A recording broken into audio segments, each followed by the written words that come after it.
Your character is in the fight of his life. What thoughts and emotions are going through his head? That's what we're going to talk about today. This is the FightWrite podcast. I am your host, Carla Hoke. If you are new to this podcast, new to me, the doors to the aircraft are about to close. So if this is not your flight, get off now. If it is, check out my blog at fightwrite.net, FightWrite.net, and my book, FightWrite, How to Write Believable Fight Scenes, out now with Writer's Digest. It's available everywhere pretty much, but Amazon, I think, has it on sale for $13, and I'm not sure how they can do that because I don't even think I can buy my book for $13. Yes, writers buy their own books. If we have a publisher, we don't own them. The publisher does. You can find me on the Twitter at Carla Hoke, CarlaHoch, and Instagram, #FightWrite. One word, FightWrite. Speaking of FightWrite, as of the 14th, it is a registered trademark. Kabam. Okay, it's been about a month since I released an episode, and here is the why of that. Okay, there's two whys. There's the holidays, number one. 3 weeks between Thanksgiving and Christmas ain't enough. I've spoken. But also, and I'm not saying this anywhere else but on this episode, I'm totally overhauling my blog and will be recording some online classes. It's true. So stay tuned for more info on that. But I am back, and for this first episode of a brand new decade, I will be answering a listener question. Tony Torzillo asks via Twitter about the thoughts and emotions that go through the mind as one fights. That's a very good question. And I think just about any interview I have done regarding fight scenes, I am always asked, what errors do you see in fight scenes? Or I'm asked for examples of bad fight scenes. I never ever give an example from a particular book of what is bad. I just don't think that's very nice. But I will say that an error I sometimes see, more than anything else probably, is emotions stacked into the fight. And that's just not how it works. What are the thoughts and emotions? The shorter answer on that is there's not many thoughts and no emotions. I hate to say no. I don't want to give an absolute there. It is seldom. It is very seldom that there are emotions. I hate to say there are absolutely no absolutes because that's a self-negating question. You can't trick me that way. But it is highly improbable that there will be emotions, and there's a biological reason for that. Okay, and that answer is kind of longer, and it has to do with adrenaline. Most folks have heard of the fight or flight response, excuse me, and there's actually more responses than that. Fight, flight, posture, submit. But there's a lot that goes into the fight, flight response. So let's talk about adrenaline a little bit. Okay, most people know what adrenaline is. It is life-saving, and not just because you can outrun that bear. If you have ever had an allergy attack, if you are deathly allergic to anything, you got a shot of epinephrine to get you through it. And epinephrine is adrenaline. It's a wonderful thing. If I'm not mistaken, paramedics give folks a shot of adrenaline or epinephrine when they are using paddles on them, trying to revive them. Adrenaline can cause an increase in strength and speed, and everybody seems to know that. And there are enough recorded incidents of hysterical strength that we know that's a thing. In my FightWrite book, I cite one incident that happened in England where a woman picked up a car off of her father. That is recorded. It was seen. It's true. That's not the norm, though. Adrenaline makes you feel super, but really, it just helps you access strength you already possess, but your body keeps in reserve for special occasions, like a prom dress. Think of it as a prom dress. It's there if you need it, to run from bears. Because when I run from bears, I put on a prom dress. Adrenaline can also cause a diminished pain response. This is very important. If you felt all of your injuries as they happened during a fray, you wouldn't be able to attend to the emergency at hand. In my FightWrite book, I write about people who had no idea that they had been stabbed or shot. One guy that I spoke to said he thought somebody was punching him, and he thought, oh, mercy, that's loud. And he thought that the guy who was fighting him was the worst fighter ever because he just kept punching him in the chest. He didn't realize the guy was stabbing him the whole time.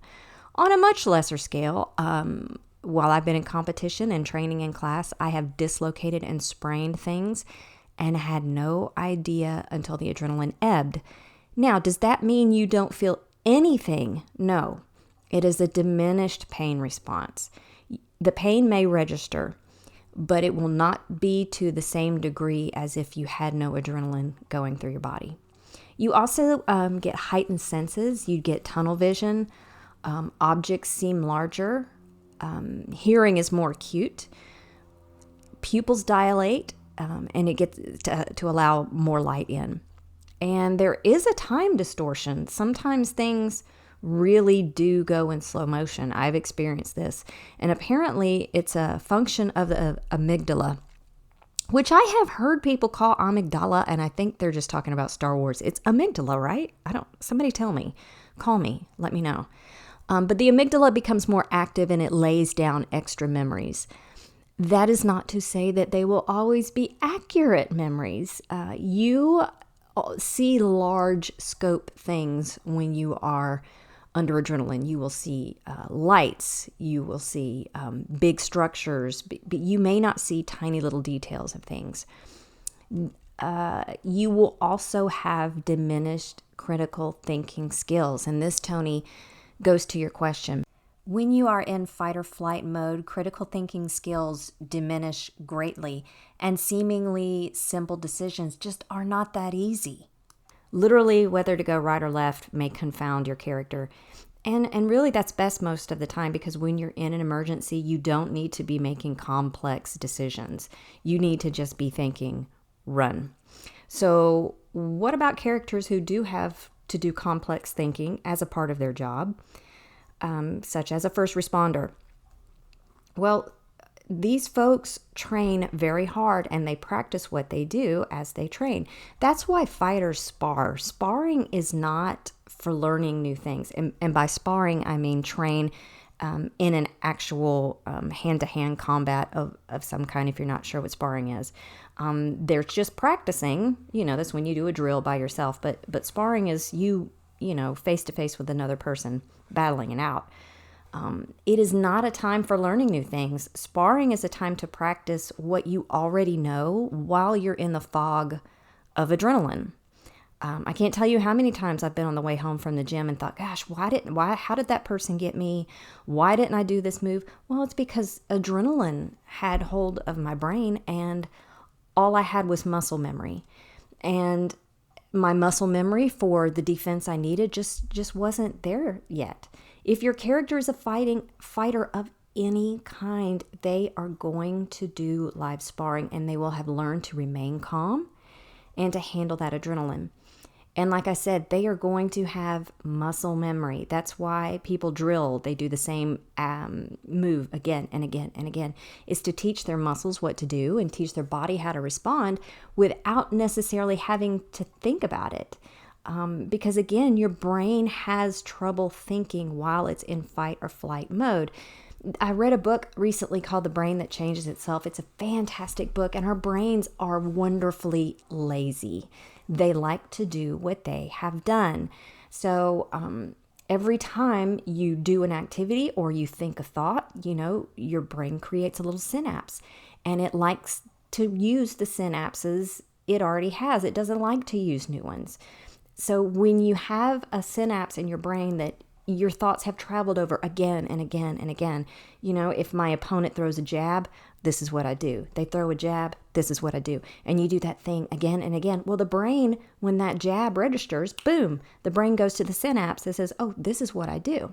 So that's the purpose of the constant of the sparring and training. It's to make your brain travel over those thought bridges that it's made, and for the muscle memory. The implications of things is also very flat. That's why someone may look at a gunshot wound on their chest and they just don't lose their mind. I had a friend who was shot, and when he realized he was shot, he thought, I've been shot. It wasn't, oh my gosh, I could be dying. There is a great emotional detachment, which also goes to your question. You kind of go emotionally numb. And this isn't just an emergency situations. This is any time adrenaline is behind the wheel. So trained fighters in the ring don't have much emotion, really. I'm not going to say they don't have any because, again, I'm not into the saying there's no absolutes, but it really is diminished. On my blog, I have a post that I think it's called Being Attacked. Check the index page. I'm pretty sure that's what it is. And I interviewed a lady I knew that had been attacked by half a dozen people. And while she was being attacked, she was not afraid. Her thoughts were simply survive, attack back. And the emotions attached with, oh my gosh, these people are going to kill me, wasn't there so much as, again, attack back. In his book, The Gift of Fear, Gavin, amazing book, read that book, Gift of Fear, Gavin DeBecker, he talks about fear being a gift, and it really is. And something he notes is that if you feel fear, that emotion, whatever it is that you're afraid of has not happened yet. Once fight or flight is underway, fear is gone. And again, the implications of what is happening around you are just much flatter. This is kind of a goofy example, but it's funny. I was in my last jiu-jitsu competition. I was very close to not making weight. You have to be a certain weight in a certain weight group, and so I chose not to wear my rash guard under my gi. That's like a shirt you wear underneath it to keep the material of your gi from putting rashes on your body, which it does me. I have fair skin. It gives me a rash. But I was so close to not making weight that I forewent the rash guard. And I simply wore a sports bra underneath my gi, which is common practice. A lot of people do that. Not me. I'm not a lot of people. I'm super self-conscious about that sort of thing. But, hey, it was getting down to the wire on my weight, so I let it go. And during the round, my gi came open, totally normal. And my opponent, in reaching up for my collar, because I was on top, in reaching up for my collar, she grabbed my sports bra and pulled it down. Okay. So there I was, and I looked down at my chest, and I thought, well, this is how it happens.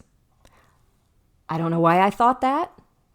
I don't know what this is in the this is how it happens, but that was really my thought. I do remember looking up at the fence because there's kind of a fence that keeps people from being able to walk on, to the mat.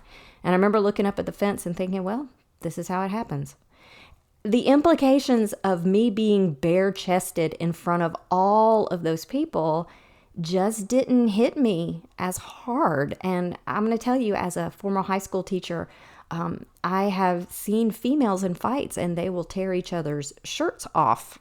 It's the craziest thing. Boy, the shirts get torn off.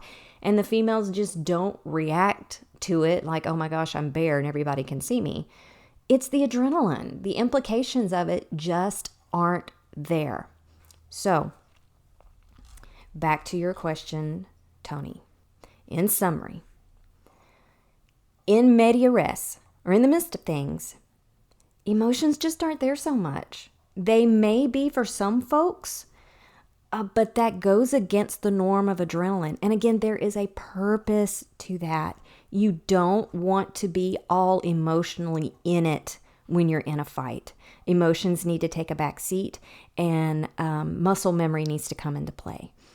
Thoughts will be more broad than normal and not as wordy. People who talk a lot, their thoughts are very wordy. But when you're in under adrenaline, you just don't think in big, complicated thoughts. I've been fighting and I've been in a bad position. I've thought, well, this is bad. And that was the extent of it. I'm about to lose. This is bad. I interviewed somebody, a friend of mine, Bubba Bush, who was a former UFC fighter and a welterweight champion. In, what was it? I don't even think they have that fight group around anymore. Anyway, when he talked about his thoughts of being in the ring, and he mentioned one time getting hit and his jaw dislocating. And he said he thought, well, this shouldn't be happening. That was all he thought. It wasn't, my jaw just clicked. My mouth isn't moving the way it used to move. I am deeply injured. He just thought that shouldn't be happening. So the thoughts are very, very broad. If your character has to make complicated decisions, they're going to be in a fix. They really are, because it's hard to make complicated decisions when you're under adrenaline. Again, that's not the time for complicated decisions. Adrenaline time is generally the time to run and save your life, or fight and save your life, or posture or submit to save your life. If you do want emotions in your fight scene, it might be the best idea to have them come from the onlookers, or when a character thinks back on an event, as they start breaking down an adrenaline dump, which I think I'll discuss that in the next podcast. Adrenaline dump, what happens after the adrenaline ebbs it's hardcore. It feels terrible. Tony, I hope that answers your question. If not, hit me up again on Twitter, as the kids say. And by kid, I mean basically anybody under 35. I was making a character for a role-playing game. Sorry, my nerd is showing.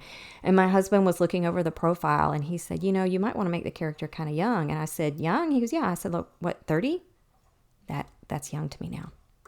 Well, guys, that's it for this episode of the FightWrite podcast. Check out my blog at FightWrite.net and my book, FightWrite, How to Write Believable Fight Scenes with Writer's Digest. You can get it at Barnes & Noble. You can get it at pretty much all the big chain bookstores. You can also get it online on a whole bunch of different places. It's available hard copy and Kindle. You can also find me on Twitter at Carla Hoch, CarlaHoch, and on Instagram at #FightWrite. Again, as of the 14th, it is a registered trademark. It is mine. Nobody else can legally use it. You know who you are. Shout out to the Kansas City Christian Writers Group. I will be speaking to them this Saturday. And if you would like me to speak to your group or class, contact me through the contact page at FightWrite.net. And that is it for this episode. Until the next round on the FightWrite podcast, get blood on your pages.